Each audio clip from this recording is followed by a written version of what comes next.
Auburn is historically one of the finest programs in the country, and they have an outstanding coach and Coach Malzahn, and of course their two coordinators, Kevin Steele, Chad Morris. I mean, those guys are wonderful coaches and are problems schematically. The football team's always been big and physical, just like it is this year. We are looking forward to going over there, but certainly we know what an outstanding football team Auburn is. We'll begin with Tom Murphy of the Arkansas Democrat-Gazette. Hi, Sam. I'm wondering what you think of the importance of the run game. You know, particularly there could be some rain involved in this game, and when you look at their stats, Georgia ran for 200 on them last year. And how important you think the run game might loom on Saturday?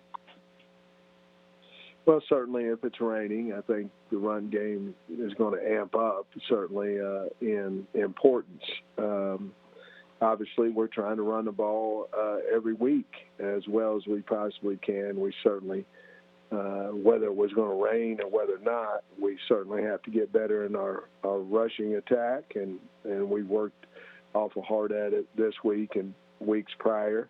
But, you know, obviously with the wet ball, may not be able to throw it quite as well as normally. Okay. Also, you said they'd be at practice, so I wanted to see how the Killer Bees looked yesterday. Boyd, Burks, Brown. They're fine. I anticipate at least two of the three being able to play. We hope all three will. Thank you. We'll go to Josh Kendall of The Athletic. Good morning, Coach. All right. You said on here last week that your team needed to learn how to win. Does this mean y'all got it licked now and you got it figured out? Absolutely not. We need to learn how to not get personal foul when we can run the clock out, you know. Those things are obviously teaching moments to the football team, but it was a wonderful, fun win and all those things, but we certainly don't have it down pat yet. But we're working hard. We haven't changed anything we're doing. We're trying to work hard and go earn victories and trying to get better at the same time. What does that phrase or that concept mean to you? How do you learn how to win? Well, I think you have to learn how to practice. You know, that's a key there. I think you have to learn what toughness is. You know, how far your mind can take you, how tough your mind can make you. And then I think you have to learn what's the expectation, you know, before you learn how to win. I think that's all the things that go, not all of them, but I think that's a big part of what we harp on here is learn how to practice, learn what toughness really means and what are the expectations of you on yourself and what are the expectations of the football team. And then if you can kind of figure all that stuff out, I think it certainly helps you towards winning. Thank you, Coach. Jordan Hill, the Opelika Auburn News.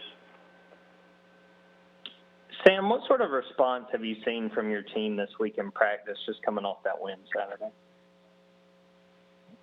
You know, to be perfectly honest, I think they pretty much put the win to bed, just like they did the Georgia loss to bed.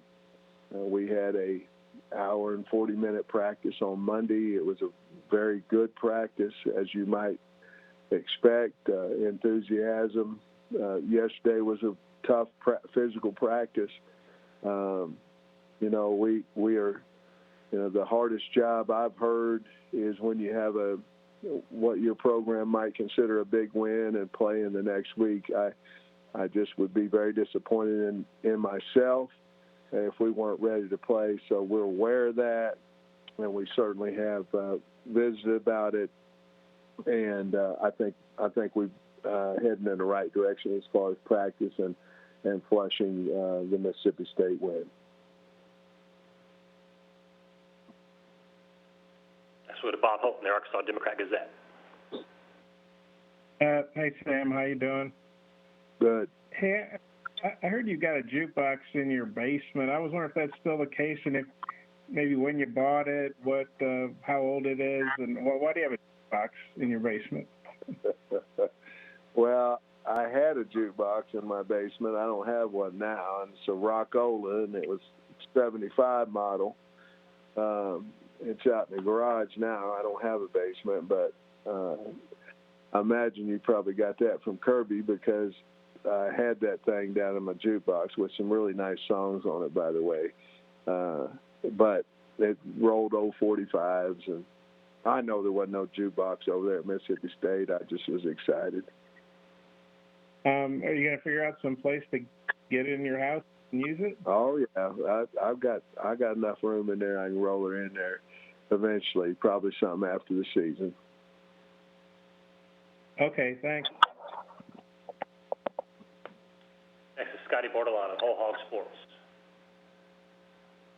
Hey, Sam, you sounded really proud of Zach Williams after Saturday's game. I guess just what jumped out at you about his game the first 2 weeks, and why has he earned more playing time in your eyes? You know, he doesn't say much. You know, he's a lunch pail type guy. He goes to work. You ask him to do something, he goes and does it. He chases the ball. He tries to do his assignment the best he can. He's not a loafing type kid. He's going to give you the effort. And, you know, to me, he's just a hard-working kid that can run. And he's working his way up the depth chart. And I'm just very, very proud of him. Thank you, sir. Next is Edgar Thompson of the Orlando Sentinel. Coach, you guys' original schedule was certainly no picnic going to Notre Dame in week 2.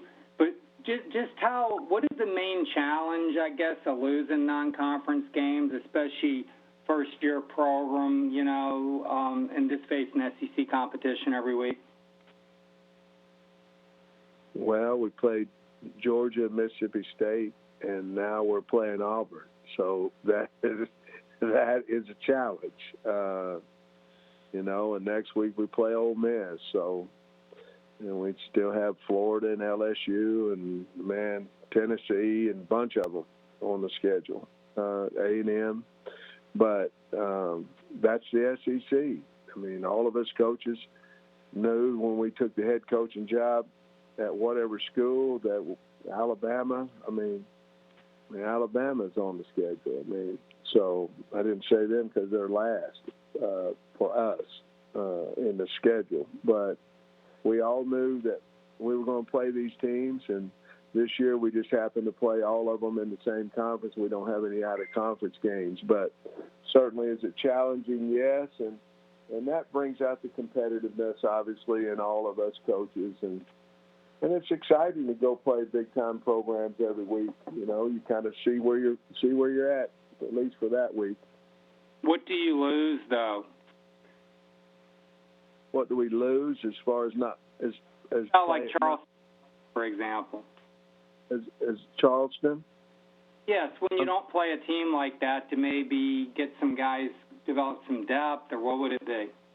Well, I think you can.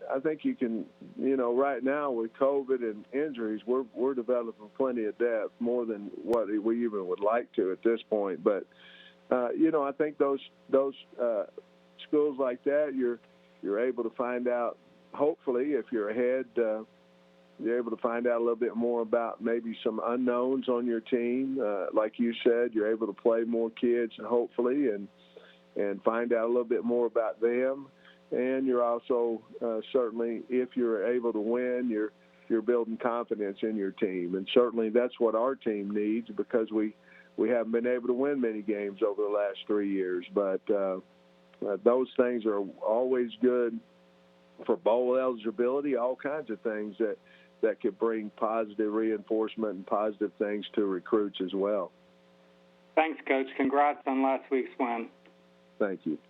Coach, thank you for your time today. Appreciate it. Thank you.